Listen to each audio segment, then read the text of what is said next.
Well, one thing I always noticed in working with all these business owners and entrepreneurs over the years is their high energy. Mm. I say that is something that most entrepreneurs have, very high energy. So if you're not a high energy person, I don't know, I would question your ability to keep up with the other entrepreneurs. So that's important. Entrepreneurs are also risk takers. You have to be willing to accept some risk and to pursue their business endeavor. A lot of things don't work in business, and you just gotta dust yourself off and try again and keep pursuing keep pursuing your goals. What are some of the bigger pitfalls you see folks fall into? Well, I think, especially in our business at IEE, I think I sometimes I see some business owners who think they know everything, Mm-hmm. and I can tell them they don't know everything. And if they think they know everything, they probably don't know many things. So they have to be willing to accept help. And what's the old book? It takes a village, right? It does take a Yeah. village. It takes Don't be afraid to ask for help and get as much help from anyone you can get. And so it's hard. It's hard, Greg. That's probably one of the toughest parts of my job is, we have so many stakeholders and everybody's Mm-hmm. equally as important. So you just got to find a common theme between all of them and communicate the impact that your business is making.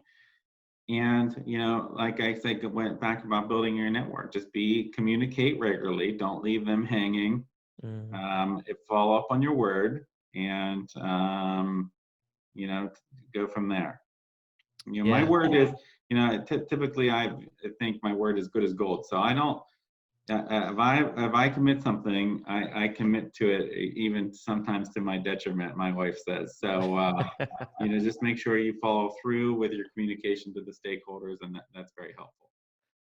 Well, I try, I think I defined my leadership style at one point as being very collaborative style, and it takes a little longer to lead that way to get everybody's input and opinion. But Mm-hmm. usually that length of time you spend up front pays off in the back end because everybody's in agreement on the path forward.